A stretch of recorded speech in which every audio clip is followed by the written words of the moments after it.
This is our third video that we're trying to do to let everybody know what's going on in North Little Rock. You know, there's no doubt that this is trying times, and we're trying to do the best we can. And I know it's intense around your home or your work, and it's the same way here. But we're trying to work through it, and we'll get through this together if we act smart and we be safe.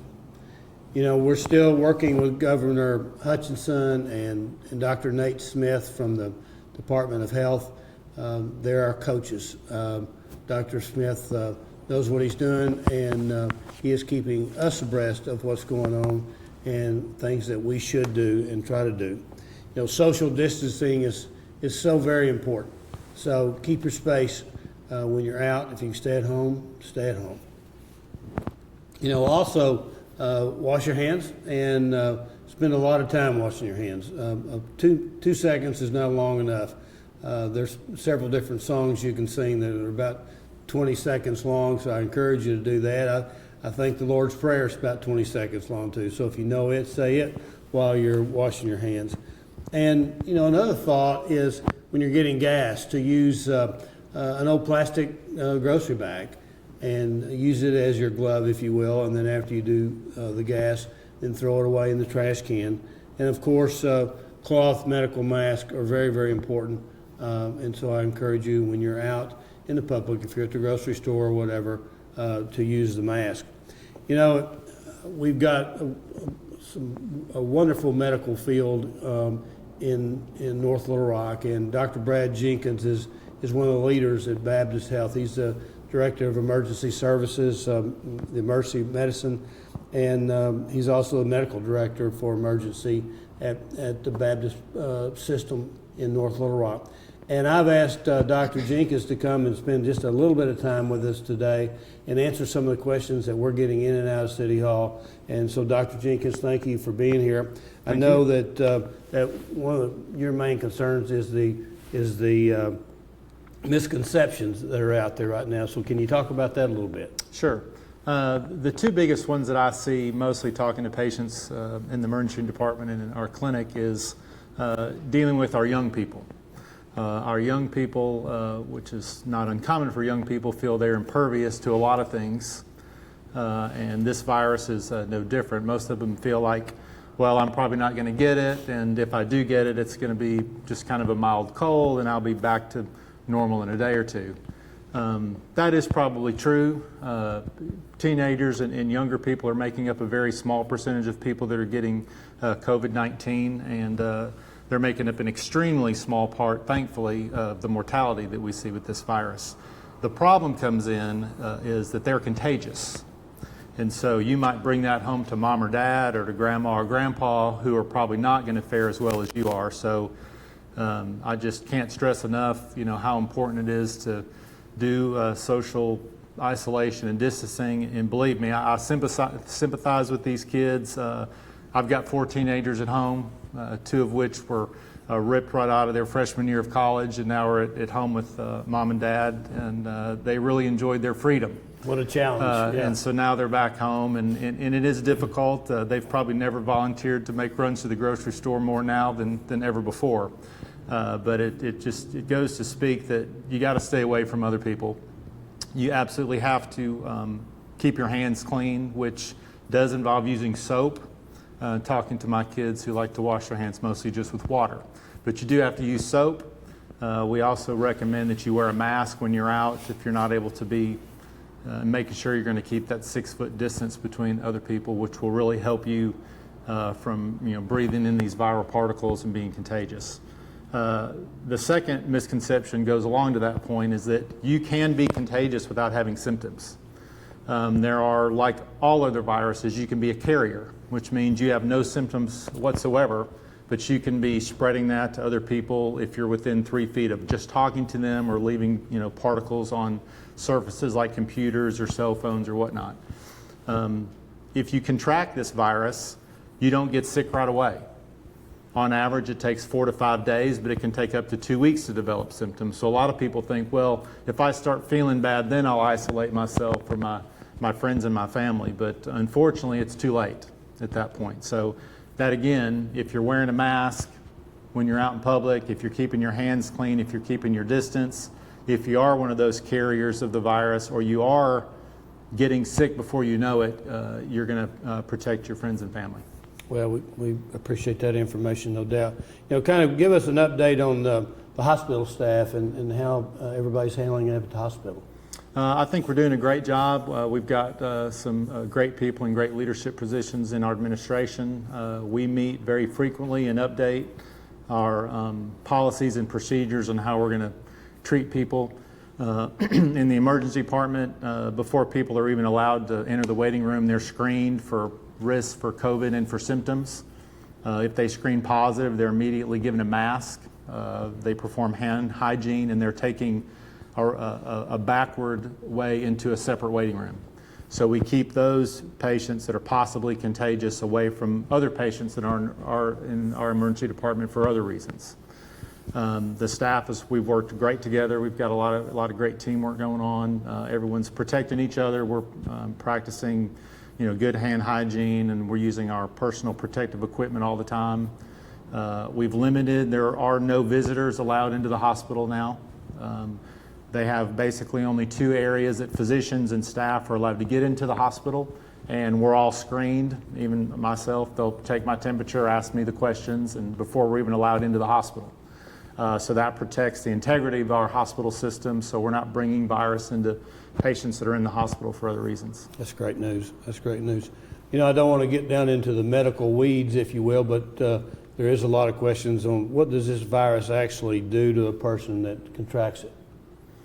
This virus is not a whole lot different than other viruses. They're small organisms that carry genetic material, and they get into your airway either through your eyes, nose, or mouth.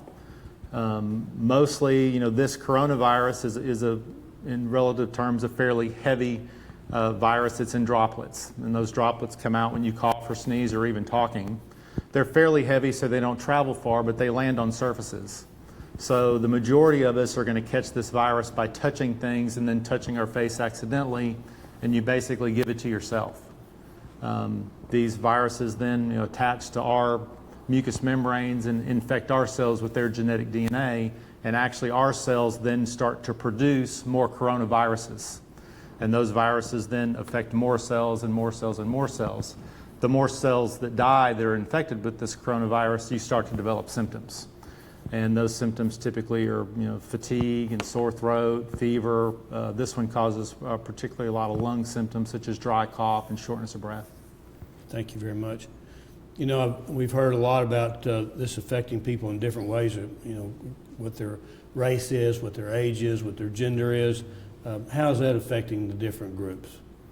We're waiting for the CDC to put out those demographics that are more specific to the United States. So right now we really only have information from New York City.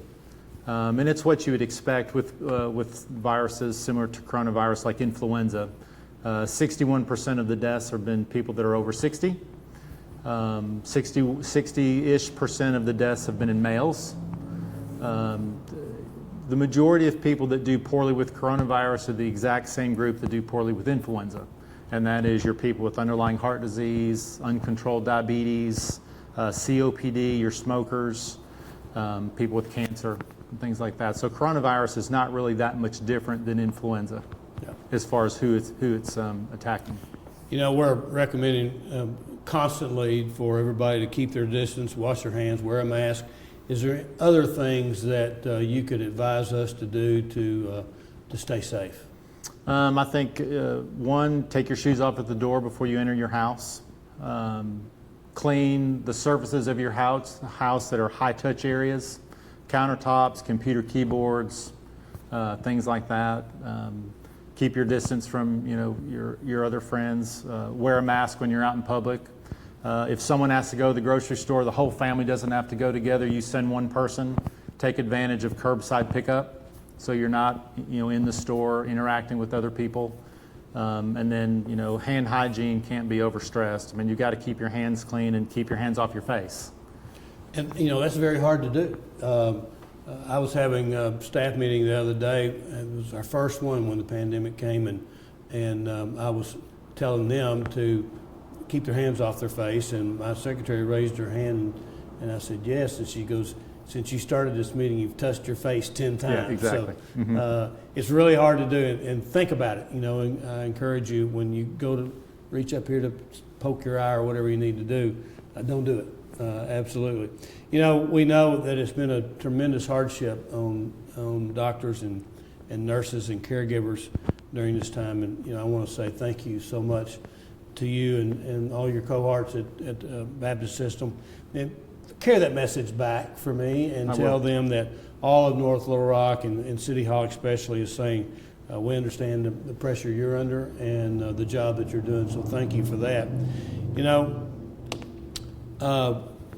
We're going to have, Monday night's going to be our first city council meeting that is not normal. We're going to do it via the internet, and so we're going to have the instructions of it Friday night, how to get online, get on Facebook. If you want to make comments and things like that, we'll be able to explain that to you. You can come to the council meeting. None of the council members will be here. They'll all be at home. We'll be doing it through Zoom and Facebook. And we encourage you not to come, but if you feel like you have to, you're welcome to come. You can make comments, ask questions in writing through our work. And so I encourage you to do that. And then tomorrow night, be sure and look that we can do that. So again, I say this with a little bit of a pun, but save yourself from washing dishes a lot. We encourage you to get out and eat. Go to our restaurants in North Little Rock. They need for us to come in, do curbside pickup or drive-through, and help them stay alive. We have a list of the restaurants that are still open right now at nlr.ar.gov, so feel free to go on there and use our restaurant people. Our emergency responders, our police and fire, and dispatchers and MEMS, we're 100%. And we're right there for you. We're going to keep you safe. Our sanitation, electric company, and all the city necessities that we provide, they're all at a high level of service. So don't get worried about that. We're making sure that everything's going to be fine. Your city government's working hard to maintain those services, and we're working on, when this gets over, on how we're going to respond at that point in time. If there ever was a time that you need to know where your children are, now is the time. We haven't had any problems so far. I know they're starting to get antsy. So I encourage you to keep your fingers on them, know where they are, because I don't want to do a curfew. If it got bad enough, we certainly would. So I encourage you all to work with your kids, keep them occupied as best you can, keep them home as best you can, know where they are and know what they're doing. Again, I'll say, don't touch your face. I know it's hard. Wash your hands. Be smart. It's so important that you're smart in what you do, because mistakes could hurt yourself. It could hurt loved ones. It could hurt your neighbors. So keep your distance, stay safe, and we will talk to you next week. Call City Hall.